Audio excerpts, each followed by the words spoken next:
निकाले, बिस्मिल्लाह करें। एंटीडेट होगी सर?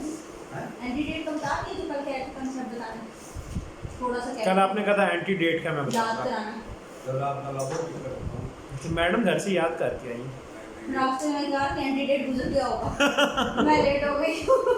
नहीं, वो क्या कहते हैं कि आलम पीरी में कबाब उस महल हो जाते हैं और इंसान को थोड़ा सा बढ़ने के लिए इस तरह के लम्हात की जरूरत होती है।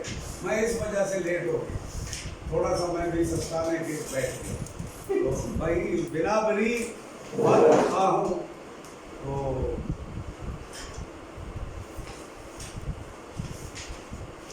या खुदाया।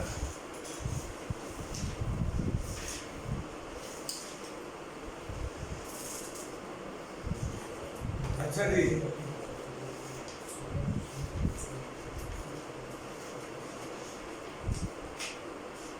देखिए ये आपका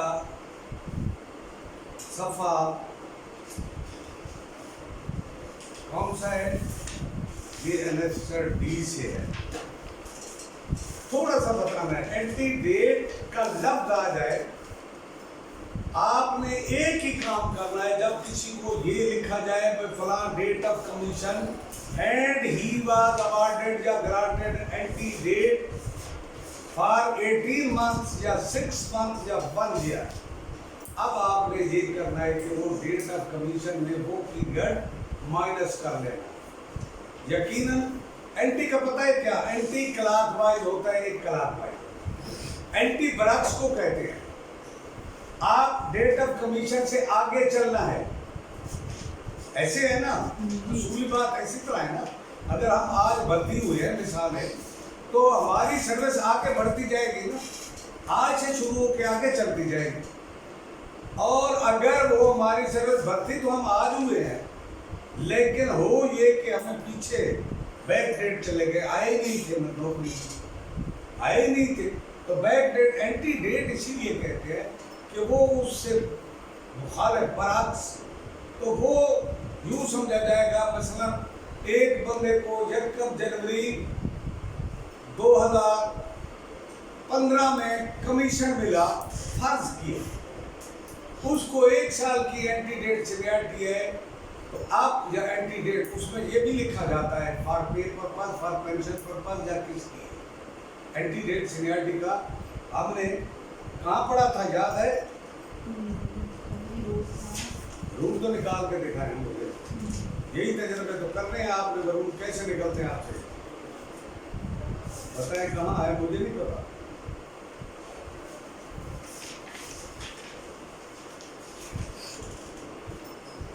अब मैं आपको बताऊं कितने, अच्छा एनेक्सर डी निकाला हुआ था जी सर। अब है, यही तो कह रहा हूँ, पढ़ने की बात है, वो सब उसी के ऊपर रूल लिखा होता है। एनेक्सर डी 15 भी लिखा हुआ। ये देखे, यही सिर्फ मामूली सी बात है, समझ जब तक न करेंगे पूरी तो बात नहीं है। हमें 15 भी अब ये जो है ना, आप ये रूल 15 जो है, ये नेक्स्ट 5 सफ़े, ये जो एनेक्सर होता है ना, ये लिखा हुआ एनेक्सर का मतलब क्या होता है? मुल्हिक। मुल्हिक का क्या मतलब है? उससे मिला हुआ, उससे मिला हुआ। अब एनेक्सर जब आएगा ए बी सी, तो उसके साथ रूल का लफ्ज भी होगा, किस रूल से ये मुल्हिक है। तो ये रूल 15 बी ये उसमें बता रहा है, ये बात समझ लें। और इसी तरह मैं आपको बताऊं कि एक अपेंडिक्स होता है, अपेंडिक्स, अपेंडिक्स का ऑपरेशन नहीं होता, होता है ना जी। वो क्या होती है? अंतड़ी में एक इजाफा हो जाता है, जो मौजूद अंतड़ी है, आंत है, उसमें इजाफा होता है। यूं समझे कि उसको वो काट लेते हैं, जिससे वो खर्चा देने वो आंत के हिसाब से। मैंने इसका मायने अगर देखे तो यही आता है, ये एक इजाफा होता है एनेक्सर यानी appendix 1 2 annexure A B C जो भी है, तो वो उससे मुताबिक यानी आपको जब ये रूल को कंसल्ट करना है तो इस तरह। और याद रखना पैरा रूल सब रूल, अब ये ज़रा से भी याद रखना है। मतलब ये रूल A15 है, इसमें जो BAB लिखा हुआ है ये सब रूल A B। जब आप उस तरह ना लिखे तो रूल 15A कर 15B, वैसे ये सब रूल के तहत भी आता है। समझिए ये सब के मैंने क्या होते हैं? जेली। शाबाश। जेल, जेल माना उसके महतहत उसके नीचे, ठीक है जी। तो जैसे सब इंस्पेक्टर होता है, क्या मतलब इंस्पेक्टर से कम एक दर्जा समझो कम, उससे महतहत। अब इसी को पढ़े। Length of service for pay purpose mean full pay commission service subject to the following provision. ये जो ऊपर उन्होंने दी थी ए में, इसमें एंटी डेट की बात नहीं थी, लेकिन रूल 15B में एंटी डेट की वो बात करता है कि ऑफिसर, अब उसने अफसरों की कोरों के अफसर मखसूस कर दिए, engineer, EME, AMC and ADC। याद रखें इंजीनियरिंग वाले भी BSc इंजीनियरिंग करके आते हैं, और AMC वाले MBBS करके आते हैं, और ADC आर्मी डेंटल कोर दांतों के डॉक्टर वो भी होते हैं ना, नहीं होते, वो भी MBBS करके आते हैं। Period of anti date of rank also records according to rule given in annexure D, E and F to these regulations। ये तीन हैं। इसके तहत the anti date gives no claim to pay of a higher rank before promotion thereto। ये बात है कि anti date से जब तक वो हायर रैंक का प्रमोशन नहीं होती तो वो पे हायर रैंक की मोटी बात समझे, उसी रैंक में उसको बेनिफिट है। अब अनेक्सर डी पे आ जाए। Regular commission officer who held the technical qualification as given in appendix to this annexure at the time of first commission will be granted anti-date for the purpose of seniority, for promotion and increment of pay। पे में इजाफे के लिए, seniority के लिए, promotion के लिए उनकी ये एंटी-डेट जो उनको ग्रांट की जाएगी वो शुमार होगी। ठीक है, नहीं समझे? क्या नहीं समझा जाएगी? ये मतलब ये है कि टेक्निकल क्वालिफिकेशन जो अफसर रखते हैं, जब उनको कमीशन दिया जाएगा तो कमीशन में उनको एंटी डेट सीनियरिटी दी जाएगी, और वो एंटी डेट सीनियरिटी का इफेक्ट तनख्वाह में इजाफे पे भी होगा, प्रमोशन पे भी होगा, सीनियरिटी पे भी। बात समझ? अब इसमें मैं आपको बताऊं, एक बंदा BSc इंजीनियरिंग करके आता है, इंजीनियर कोर में कैप्टन का कमीशन उसे मिलता है। एक बंदा घर से MBBS करके आया है, उसको डॉक्टर बना दिया जाता है। ये टेक्निकल क्वालिफिकेशन जिनके हैं, ये या IT के को बड़े मतलब है इस लेवल के एग्जाम पास करके घर से आया है, तो उनको जब कमीशन दिया जाता है, those commission from IMA, PMA, IMA क्या है? Indian military academy. ये पुरानी बात को अभी तक नहीं छोड़ा, अभी इसका खबर ही खत्म है, ठीक है ना। अब इंडियन के मिलिट्री एकेडमी से जो पास आउट हुए थे वो कब्रों में जा सोए हैं, उनमें से जिंदा कोई नहीं है अब तो, या सड़ गए, या सड़ गए, बस गए, जल गए। PMA Pakistan military academy OTS officers training school since 15th August 1947, antedate to the date of joining IMA, PMA, OTS, those commissioned before 15 August 47, antedate according to length of service governing promotion from second lieutenant to lieutenant viz for those commissioned from 146 to 30 18 month के बाद खत्म हो। जो 1 साल 47 से 18/8/47 के दरमियान हुए वो 2 साल। Those commission from PMA short course 2 year. Course भी PMA के 2 होते हैं, लॉन्ग कोर्स और शॉर्ट। याद रखना शॉर्ट कोर्स वाले जब अफसर आते हैं ना कमीशन लेते हैं, उनके पी जो नंबर होता है वो PSS नंबर होता है। शॉर्ट कमीशन वालों का PSS नंबर होता है। उसका मतलब ये है पाकिस्तान शॉर्ट सर्विस, अच्छा। PSS, और PA नंबर होता है रेगुलर, कोर्स का पाकिस्तान आर्मी। और ये भी बताओ तुम्हें कि PSS का जो ठप्पा है वो मेजरी तक तो रहता है, लेकिन लेफ्टिनेंट कर्नल जो भी बनेगा वो PSS खत्म हो जाएगा, फिर वो रेगुलर हो जाएगा, फिर PA हो जाएगा, उसका PA हो जाएगा, नंबर वही रहेगा हाँ। लेकिन साथ PA लगेगा। सर ये तो बात दफा कहते हैं जब कार्टून अकेडमी से ट्रेनिंग करके वापस आता है रेगुलर यूनिट में जाता है तो PSS से फिर चेंज कर देते हैं PA। आप समझे नहीं है, ये टर्म एंड कंडीशन हमारी तो है नहीं, बेसिकली उनकी है। वो जब तक जिसको जिस हवाले से करे, अब कोई चीज बदलती है कि वो दिन बदल लॉन्ग कोर्स करके जो आएगा वो पहले दिन से ही PA होगा, PSS नहीं होगा।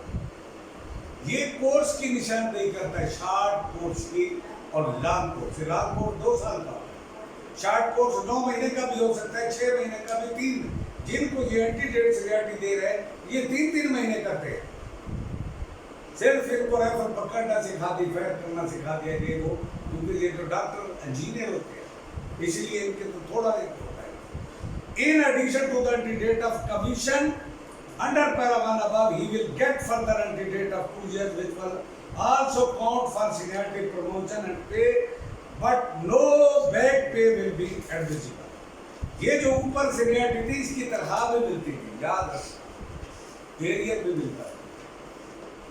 अब आप ऊपर वाले 2 हिस्सों को छोड़ दें, ये जो C पे है आप इसको काबू करें कि C वाला जो है आजकल के इसमें है। अच्छा, अब ये मैं पूरा पढ़ाऊं तो सारा दिन इधर लगेगा। ये दूसरा, those transferred from other arms to a junior EME signal। Other arm से कोई बंदा इधर आता है, इंजीनियर EME सिग्नल, मतलब है क्वालिफिकेशन उसके पास थी, लेकिन नॉर्मल वो ले गया कमीशन, तो उसके बाद वो फिर इधर आ जाता है, तो उनके लिए भी एंटीडेट सीनियरिटी। अगला जो अपेंडिक्स 2 अनेक्सर डी है, ये appendix 1 qualification for the grant of antedate to engineer EME signal officer, ये सिर्फ और सिर्फ इसमें अपेंडिक्स में डॉक्टर नहीं। अब लिस्ट ऑफ डिग्रीज ये देखें, ये है obtained a degree in engineering from any one of the university shown below। ये नीचे यूनिवर्सिटियों के नाम है, याद रखना इन यूनिवर्सिटियों से डिग्री होगी तो उसको एंटीडेट सीनियरिटी, और obtained a BSc degree in science with telecommunication as a separate subject in the final examination applicable only to officers who are telecommunication specialists। अब उनका ये यूनिवर्सिटी लिखी हुई है सारी, और ये डिग्री। आजकल तुम्हें पता है नत्थु भत्तू ने भी यूनिवर्सिटियां बना रखी हैं, लेकिन गवर्नमेंट की यूनिवर्सिटी जो HEC रिकॉग्नाइज करती है, अब फॉरेन की यूनिवर्सिटी भी है, सारियों को रिकॉग्नाइज नहीं किया जाता, उसमें भी हमारी भी बहुत कम यूनिवर्सिटी है जो बार रिकॉग्नाइज है, सबकी बात नहीं मानी जाती, डिग्री वो मानते ही।